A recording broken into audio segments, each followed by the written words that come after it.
so sorry. Isa, pinagmukha mo akong tanga. Ang tagal-tagal ko nag-aantay. Halos 1 oras. Ano sabi mo? Di ba gusto mo makipag-date? Tapos ikaw hindi sisipot. Martin, I'm sorry. Hindi ko nasagot yung tawag mo. But we had an operation. Operation. Palagi ka naman ganyang, Isa. Mas inuuna mo pa yung trabaho mo. Pati buhay mo, ibibigay mo dyan sa firewall na yan. Pero sa akin, ha? Pati anak hindi mo maibigay. Martin, sobra ka naman. Matagal na tayo nagtatry. Baka hindi lang siya para sa atin talaga. Oh, hindi para sa atin talaga. Or dahil hindi ako ang priority mo.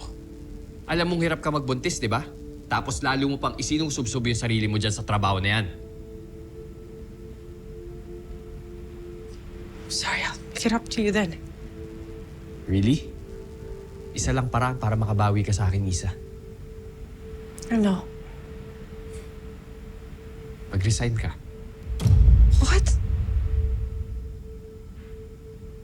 Martin, sobra naman na yan. Isa, asawa mo ko. Pamilya mo ko. Kaya dapat ako yung mas mahalaga kaysa dyan sa trabaho mo. Hindi lang to basta trabaho sa akin, Martin. Legacy to ng nanay ko. Isa, patay na yung nanay mo. Ako yung nandito. Kaya mamili ka, ako o yung firewall. Martin, huwag mo akong pahirapan ng ganito. So, trabaho pa nga rin. Okay. Martin, ano ba? Mahal kita at alam mo yun. Hindi mo dapat pinagdududahan yun. Ikaw lang lalaking minahal ko, ang pinagsisilbihan ko, tinitingala ko, lahat na. It shouldn't have to be a choice between you and my sworn duty. Parehas kayong importante sa akin. Nagsisisi na ako na sinuportahan kita dyan sa trabaho mo. Pinag-usapan na natin to. I mean, look at us. Isa, we're falling apart. And it's because of you.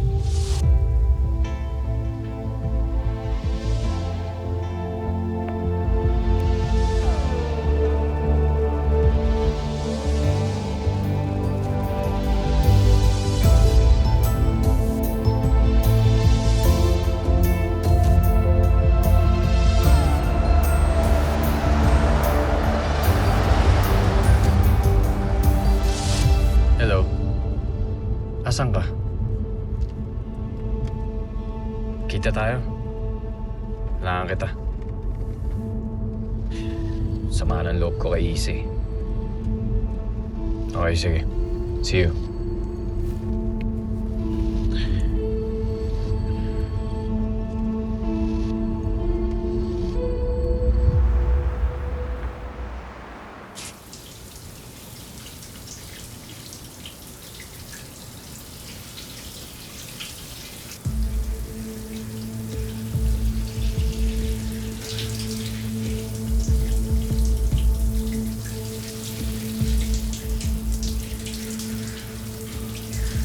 Hey. Alam mo, simula nung naging chief siya ng firewall, wala na siyang nagpapalaki. That's sad.